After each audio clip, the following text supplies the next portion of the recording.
Hey, welcome back to our channel. We've got first impressions on unboxing of the new Adidas Ultra Boost 21 today. Yeah, today's special guest, well, main feature guest is going to be James. He's basically ordered the Ultra Boost, what are they called again?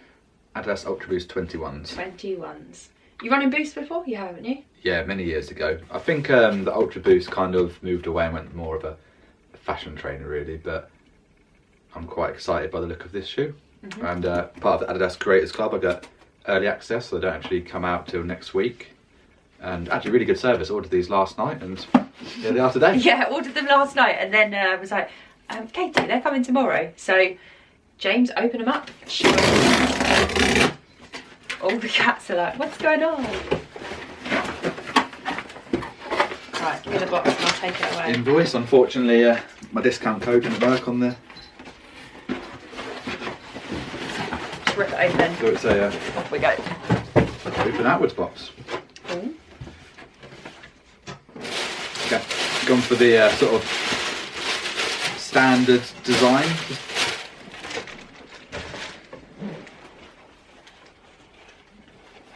Cool, look good. So, first impressions. Smart looking shoe, which kind of saw that from Instagram, that sort of stuff. The heel is big like I expected, and the sort of rubber comes off the back here. Obviously loads of people have mentioned it being a weighty shoe.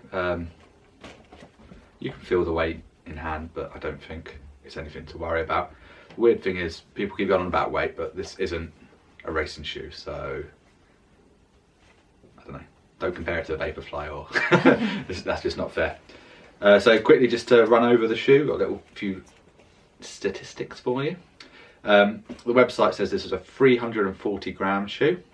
I imagine that's for like a UK 9 or something, so probably a touch heavier in my 10.5.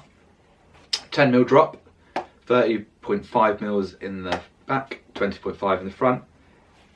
Looks like this boost here is a bit of an illusion that goes over the cup a bit.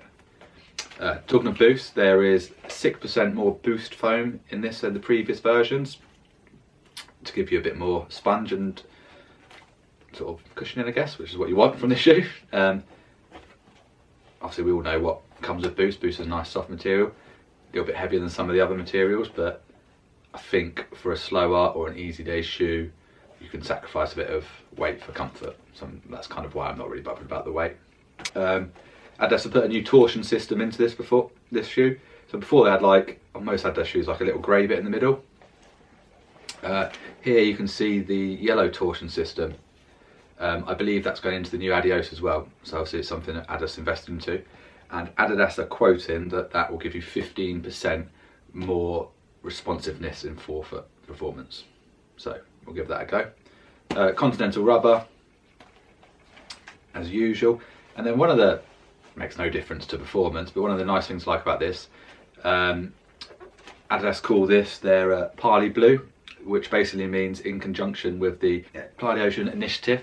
So 75% of this upper is made from recycled material reclaimed from the ocean, and there's not one single bit of virgin polyester in the making of this shoe. So I guess in this world we're in at the moment, well done Adidas, that's some good things.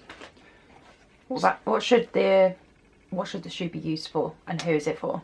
This shoe is definitely an easy day shoe, sort of plodding along everyday miles. So this could be for anyone. If you want comfort, you're not worried about too much in weight. Like, I'm not gonna run around the track in these. I'm not gonna go and do a speed session.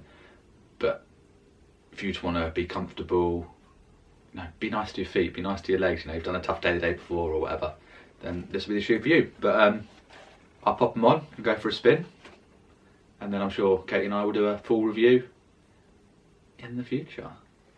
Back from their first test drive, James. How were the trainers? Good, I enjoyed them. They're quite a bit different to how I remember Ultra Boost being, in a good way.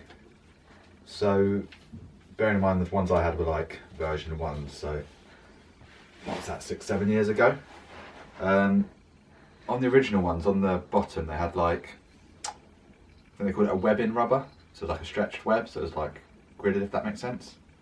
And I think the best way of describing them was they felt like a soft pillow underneath the feet, but maybe a bit of a sloppy pillow, whereas these have got a lot more structure to them, and whether it's the LEP plate or the torsion plate they're talking about, definitely get that sort of forward propulsion and a lot more of a sort of a classic running shoe ride from it, if that makes sense. But along with the sort of softness, really good lockdown. This material on top's probably a bit thicker than I thought it would be, but I'm wearing thick socks as well. Like, quite warm feet actually. And as for all those people that are whinging about the weight, I was aware I had shoes in my feet. Like, it wasn't like, you know when you're running with shoes, Didn't feel like you had bricks on. No, it wasn't like extra training or anything like that. It wasn't resistance training, but you know what people are whinging about, these like 100 grams extra. I mean, I had my phone in my pocket today. That's more than 100 grams. So we're going to whinge about that. Get over it, guys. It's a training shoe. So out of 10? Well, that's a tough one there.